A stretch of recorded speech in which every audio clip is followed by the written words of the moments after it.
So yesterday we heard in Parliament that the government are going to actually take on board all 20 recommendations and go further and look into localised grooming gang offending and so much more. So I just want to thank you all for your support, and what follows is the announcement in Parliament, and I would like you please to share this far and wide. And all we need to do now is keep on top of what's being said, what is being actioned, and really make everyone accountable to changing the landscape in the better whole systems approach in responding to child sexual abuse and exploitation, and to better protect children and young people. Thank you.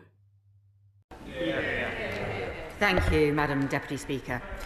Last Monday, I set out the actions this government is taking forward to tackle the terrible crimes of child sexual exploitation and abuse, including mandatory reporting, a new victims and survivors panel, an overhaul of data and police performance requirements, tougher sentences for perpetrators, and support for local inquiries, including in Oldham. The Safeguarding Minister is this morning meeting with survivors from Oldham, and earlier this week she and I met Professor Alexis Jay, who chaired both the 7-year National Independent Inquiry into child sexual abuse and the first local independent inquiry into grooming gangs in Rotherham.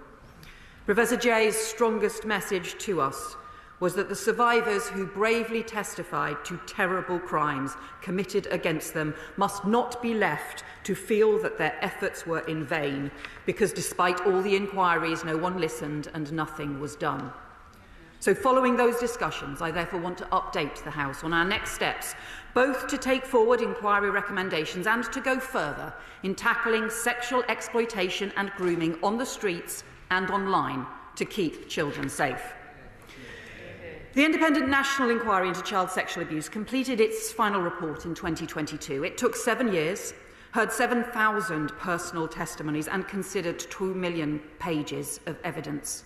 They were devastating accounts of brutal rapes, sexual violence, humiliation, trauma, betrayal of vulnerable children by those charged with protecting them, and people in positions of power who shamefully put the reputation of institutions before the protection of children. The inquiry included separate detailed reports on organised child abuse in residential homes and schools, abuse and cover-ups in the Catholic and Anglican churches, and a 2-year inquiry published in February 2022 into child sexual exploitation by organised networks and grooming gangs, which itself examined over 400 recommendations made by previous inquiries and serious case reviews, as well as taking further evidence of its own. And there have been further reports since then, including on Telford and on police performance. But despite all those national inquiries, reports, and hundreds of recommendations, far too little action has been taken. And shamefully little progress has been made. That has to change. So before Easter, the government will lay out a clear timetable for taking forward the 20 recommendations from the final IICSA inquiry report. 4 of those are specifically for the Home Office, and I can confirm we have accepted them in full, including on disclosure and barring, and work on these is already underway. A cross-government ministerial group is considering and working through remaining recommendations, and that group will be supported by our new victims and survivors panel.